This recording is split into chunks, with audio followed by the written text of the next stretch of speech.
wa barakatuh.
Wa alaikum assalam wa rahmatullahi wa barakatuh.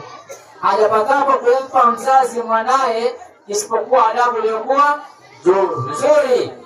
Adabu nzuri inaanzia nyumbani, nafika chuo hapo na tena nyumbani.